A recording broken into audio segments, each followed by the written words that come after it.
AI Read to Me presents Persuasion by Jane Austen.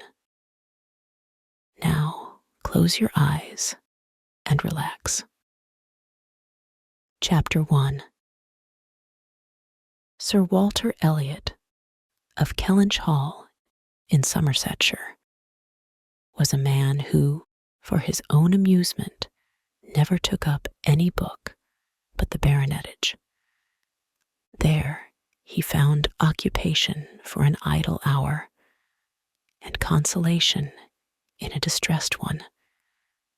There his faculties were roused into admiration and respect by contemplating the limited remnant of the earliest patents. There any unwelcome sensations arising from domestic affairs changed naturally into pity and contempt. As he turned over the almost endless creations of the last century, and there, if every other leaf were powerless, he could read his own history with an interest which never failed. This was the page at which the favorite volume always opened. Elliot of Kellynch Hall. Walter Elliot, born March 1st, 1760, married July 15th, 1784, Elizabeth, daughter of James Stevenson, Esquire of South Park, in the county of Gloucester, by which lady, who died 1800. He has issue Elizabeth, born June 1st, 1785. Anne, born August 9th, 1787. A stillborn son, November 5th, 1789. Mary, born November 20th, 1791. Precisely such had the paragraph originally stood from the printer's hands, but Sir Walter had improved it by adding, for the information of himself and his family, these words, after the date of Mary's birth. Married December 16th, 1810. Charles, son and heir of Charles Musgrove, Esquire of Uppercross, in the county of Somerset, and by inserting most accurately the day of the month on which he had lost his wife.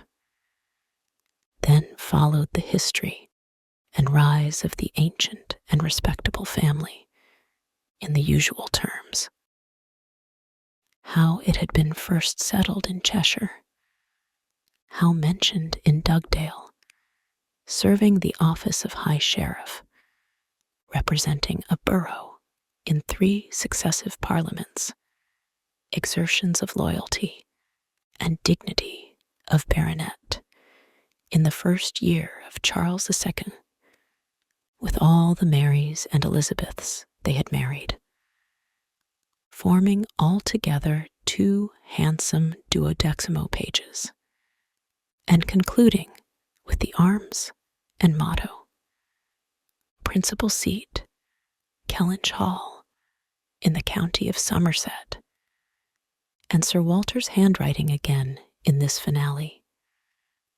Heir presumptive, William Walter Elliot, Esquire. Great-grandson of the second Sir Walter. Vanity was the beginning and the end of Sir Walter Elliot's character. Vanity of person and of situation. He had been remarkably handsome in his youth, and at 54 was still a very fine man. Few women could think more of their personal appearance than he did, nor could the valet of any new-made lord be more delighted with the place he held in society. He considered the blessing of beauty as inferior only to the blessing of a baronetcy. And the Sir Walter Elliot who united these gifts, was the constant object of his warmest respect and devotion. His good looks and his rank had one fair claim on his attachment, since to them he must have owed a wife of very superior character to anything deserved by his own.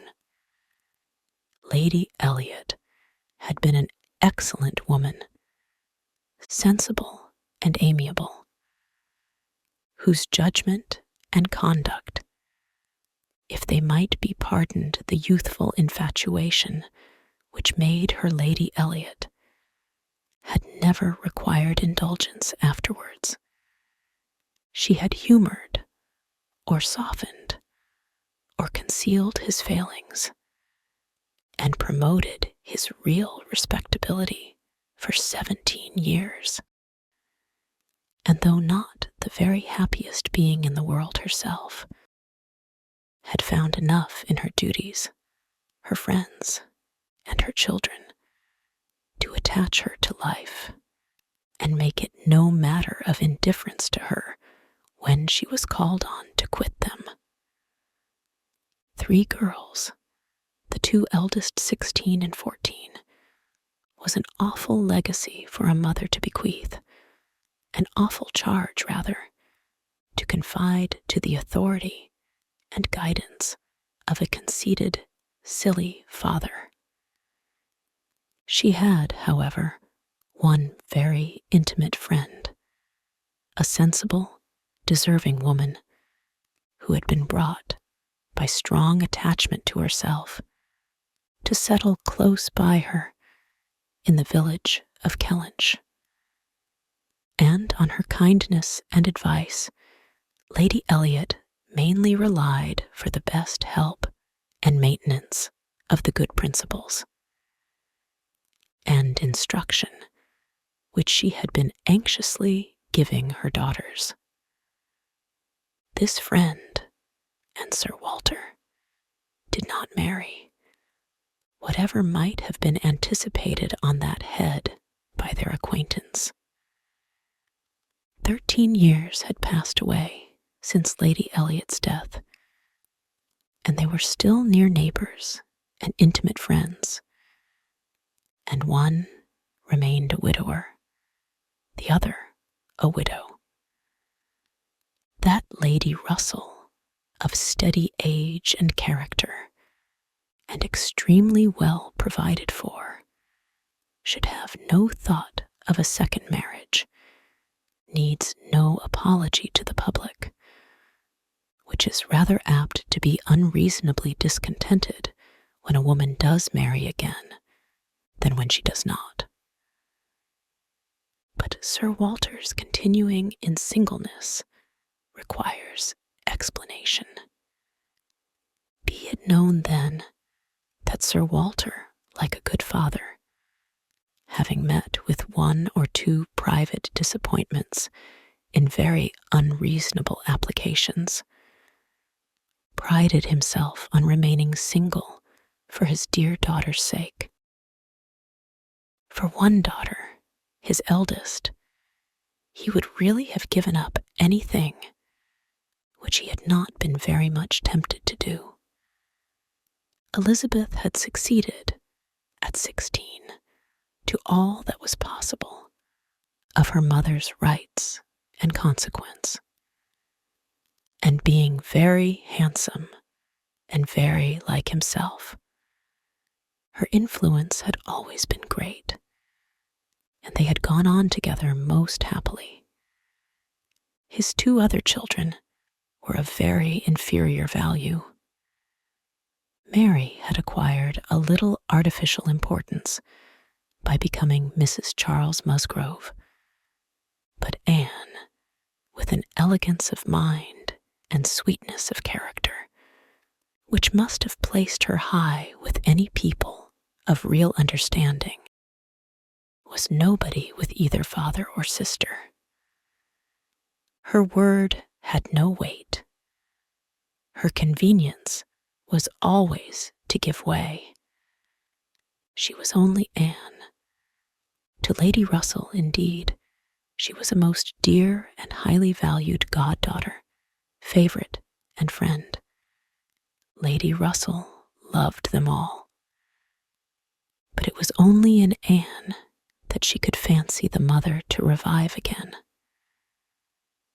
A few years before, Anne Elliot had been a very pretty girl, but her bloom had vanished early, and as even in its height, her father had found little to admire in her. So totally different were her delicate features and mild dark eyes from his own. There could be nothing in them, now that she was faded and thin, to excite his esteem. He had never indulged much hope. He had now none of ever reading her name in any other page of his favorite work. All equality of alliance must rest with Elizabeth, for Mary had merely connected herself with an old country family of respectability and large fortune, and had therefore given all the honor and received none. Elizabeth would, one day or other, marry suitably. It sometimes happens that a woman is handsomer at 29 than she was 10 years before. And, generally speaking, if there has been neither ill health nor anxiety, it is a time of life at which scarcely any charm is lost. It was so with Elizabeth, still the same handsome Miss Elliot that she had begun to be 13 years ago, and Sir Walter might be excused, therefore, in forgetting her age, or, at least, be deemed only half a fool. For thinking himself and Elizabeth as blooming as ever, amidst the wreck of the good looks of everybody else. For he could plainly see how old all the rest of his family and acquaintance were growing. Anne haggard, Mary coarse, every face in the neighborhood worsting, and the rapid increase of the crow's foot about Lady Russell's temples had long been a distress to him. Elizabeth did not quite equal her father in personal contentment. 13 years had seen her mistress of Kellynch Hall, presiding and directing with a self-possession and decision, which could never have given the idea of her being younger than she was. For 13 years had she been doing the honors, and laying down the domestic law at home, and leading the way to the chaise and four, and walking immediately after Lady Russell out of all the drawing rooms and dining rooms in the country. 13 winters revolving frosts had seen her opening every ball of credit which a scanty neighborhood afforded, and 13 springs shone their blossoms as she traveled up to London with her father for a few weeks' annual enjoyment of the great world. She had the remembrance of all this. She had the consciousness of being 29 to give her some regrets and some apprehensions. She was fully satisfied of being still quite as handsome as ever, but she felt her approach to the years of danger, and would have rejoiced to be certain of being properly solicited by baronet blood within the next 12-month or two. Then might she again take up the book of books with as much enjoyment as in her early youth. But now she liked it not. Always to be presented with the date of her own birth, and see no marriage follow but that of a youngest sister, made the book an evil. And more than once, when her father had left it open on the table near her, had she closed it with averted eyes and pushed it away. She had had a disappointment, moreover, which that book, and especially the history of her own family, must ever present the remembrance of. The heir presumptive, the very William Walter Elliot, Esquire, whose rights had been so generously supported by her father, had disappointed her. She had, while a very young girl, as soon as she had known him to be, in the event of her having no brother, the future baronet, meant to marry him, and her father had always meant that she should. He had not been known to them as a boy. But soon after Lady Elliot's death, Sir Walter had sought the acquaintance, and though his overtures had not been met with any warmth, he had persevered in seeking it, making allowance for the modest drawing back of youth. And in one of their spring excursions to London, when Elizabeth was in her first bloom, Mr. Elliot had been forced into the introduction. He was at that time a very young man, just engaged in the study of the law, and Elizabeth found him extremely agreeable, and every plan in his favor was confirmed. He was invited to Kellynch Hall. He was talked of and expected all the rest of the year. But he never came. The following spring, he was seen again in town, found equally agreeable, again encouraged, invited, and expected. And again, he did not come. And the next tidings were that he was married. Instead of pushing his fortune in the line marked out for the heir of the House of Elliot, he had purchased independence by uniting himself to a rich woman of inferior birth. Sir Walter had resented it. As the head of the house, he felt that he ought to have been consulted, especially after taking the young man so publicly by the hand. For they must have been seen together, he observed, once at Tattersall's, and twice in the lobby of the House of Commons. His disapprobation was expressed, but apparently very little regarded. Mr. Elliot had attempted no apology, and shown himself as unsolicitous of being longer noticed by the family, as Sir Walter considered him unworthy of it. All acquaintance between them had ceased.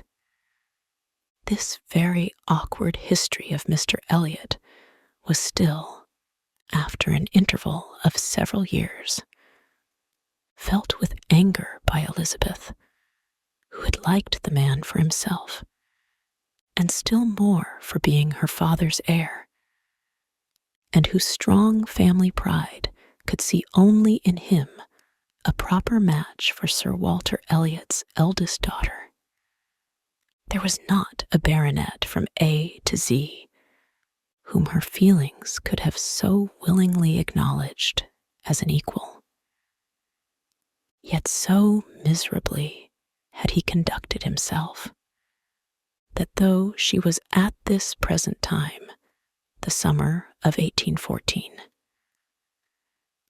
wearing black ribbons for his wife, she could not admit him to be worth thinking of again. The disgrace of his first marriage might, perhaps, as there was no reason to suppose it perpetuated by offspring, have been got over, had he not done worse. But he had, as by the customary intervention of kind friends, they had been informed, spoken most disrespectfully of them all, most slightingly and contemptuously of the very blood he belonged to, and the honors which were hereafter to be his own. This could not be pardoned. Such were Elizabeth Elliot's sentiments and sensations.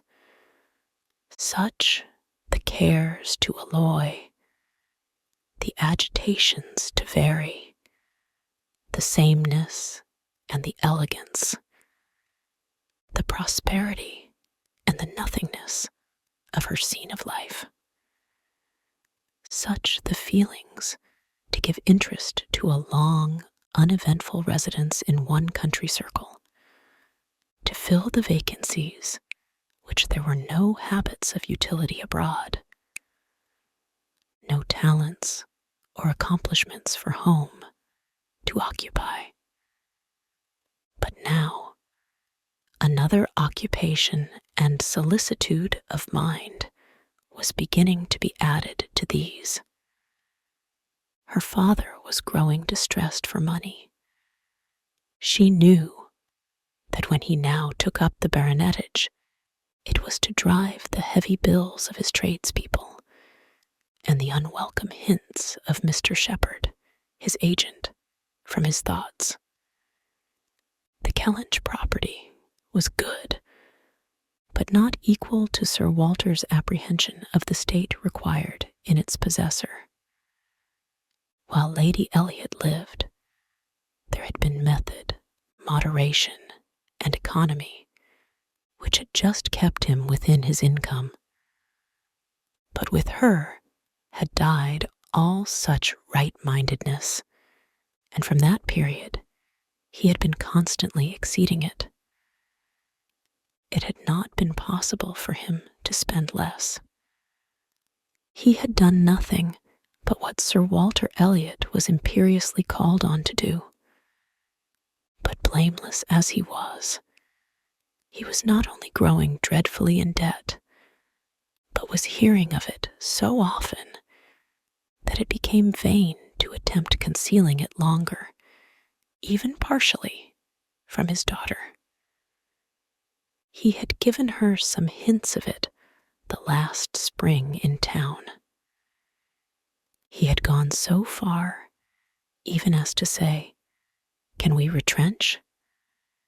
Does it occur to you that there is any one article in which we can retrench?"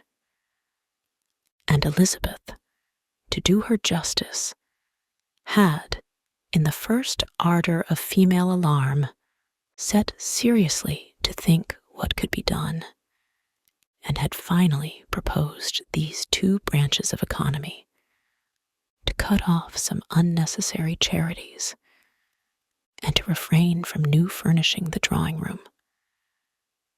To which expedients she afterwards added the happy thought of their taking no present down to Anne, as had been the usual yearly custom.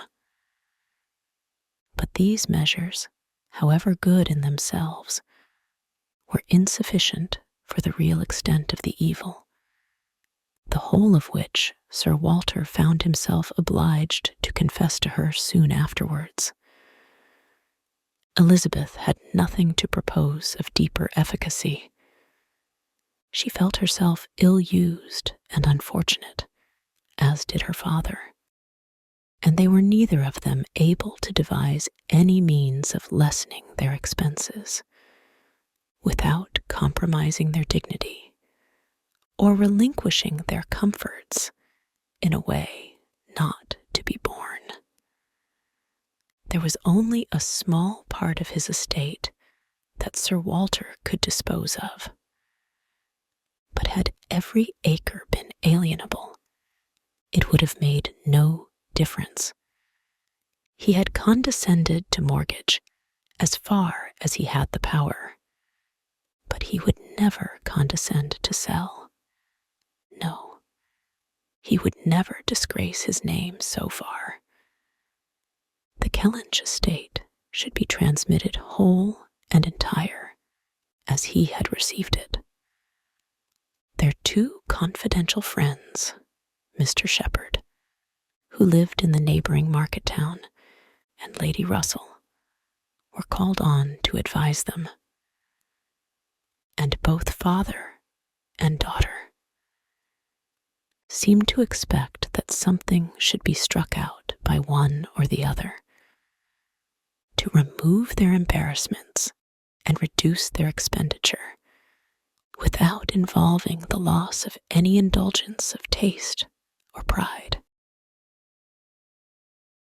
This concludes this reading of Persuasion by Jane Austen. If you enjoyed it, please like and subscribe. To listen ad-free, visit aireadtome.com or use the link in the description. Thank you for your support.